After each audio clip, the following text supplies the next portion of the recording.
வணக்கம் நண்பர்களே. இன்றைக்கு நம்ம எல்லார்கிட்டயும் ஸ்மார்ட் ஃபோன் இருக்கு. ஆனா அந்த ஃபோனை முழுசா பயன்படுத்த ஒரு இமெயில் ஐடி கண்டிப்பா வேணும். ப்ளே ஸ்டோர்ல இருந்து ஆப் டவுன்லோட் பண்ணவோ, ஆன்லைன் கிளாஸ் சேரவோ, எந்த ஒரு சோஷியல் மீடியாவா இருந்தாலும் இமெயில் தேவை. இந்த வீடியோவில் உங்க மொபைல்ல இருக்கிற இமெயில் ஐப்பை வச்சு ஒரு 3 நிமிஷத்துல எப்படி ஒரு புதுசா இமெயில் ஐடி உருவாக்குறதுன்ட்டு ஸ்டெப் பை ஸ்டெப்பா பார்த்துக்க போறோம். வாங்க ஆரம்பிக்கலாம். முதல்ல உங்க மொபைல்ல இருக்கிற இமெயில் ஆப்பை ஓப்பன் பண்ணுங்க. எல்லா ஆண்ட்ராய்ட் ஃபோன்லையும் இது ஏற்கனவே இருக்கும். அப்படி இல்லாட்டி ப்ளே ஸ்டோர்ல இருந்து டவுன்லோட் பண்ணிக்கோங்க. அப்படி ஓப்பன் பண்ணதும் மேலே வலது மூலையில் உங்கள் ஃபோட்டோவோட அல்லது ஒரு எழுத்து போட்ட ஒரு வட்டமான ஐக்கான் இருக்கும். அதை கிளிக் பண்ணி கொள்ளுங்க. இப்போ ஒரு மெனு ஓப்பன் ஆகும். அதில் கீழே பார்த்தீங்கன்னா another அக்கௌண்ட், அதாவது மற்றொரு கணக்கை சேர் அப்படின்ட்டு ஒரு ஆப்ஷன் இருக்கும். அதை கிளிக் பண்ணுங்க. அடுத்ததா செட்டப் இமெயில் அப்படின்னு ஒரு பக்கம் வரும். அதில் கூகுளை செலக்ட் பண்ணுங்க.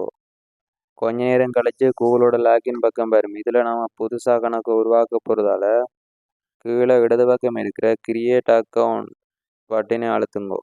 அதில் ஃபார் மை பர்சனல் யூஸ், மற்றது ஃபார் ஒர்க் அல்லது மை பிஸ்னஸ் என்று கேட்கும். அதில் நாங்கள் ஃபார் மை பர்சனல் யூஸை கொடுத்துக்கொள்ளணும். இப்போ உங்களோட முதல் பேர் அல்லது கடைசி பேர் கேட்கும். அதாவது ஃபர்ஸ்ட் நேம் லாஸ்ட் நேம் கேட்கும்.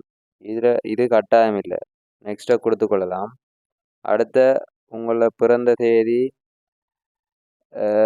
பாலினம் கேட்கும். ஆனா பொண்ணு கேட்கும். நீங்கள் சரியாக கொடுத்து செலக்ட் பண்ணி கொடுத்து மறுபடியும் நெக்ஸ்ட் பட்டினை அமர்த்தி கொள்ளணும்.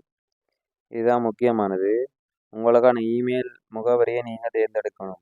கூகுள் சில முகவரிகளை பரிந்துரைக்கும். அதாவது ஏதாவது பிடிச்சிருந்தா தேர்வு செய்யலாம். இல்லையண்டா create your own email address select பண்ணணும். உங்களுக்கு பிடிச்ச மாதிரியான ஒரு யூசர் பெயர் உருவாக்குங்க. அதில் வேறு யாரும் பயன்படுத்தாத பெயராக இருக்கணும்.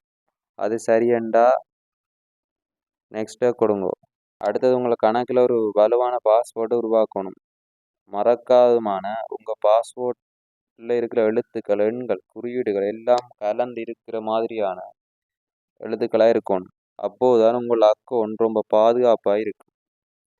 பாஸ்போர்ட்டை டைப் பண்ணி நெக்ஸ்ட்டை கொடுத்துக்கொள்ளுங்க. கடைசியாக கூகுள்ன்ற சேவை விதிமுறைகள் வரும். அதை கீழ் வரைக்கும் தட்டி சென்று ஐக்கிரியை கொடுக்கணும். அவ்வளவுதான், உங்களோட புது இமெயில் அக்கௌண்ட் உங்களோட மொபைலில் இப்போ தயாராகிடுச்சு.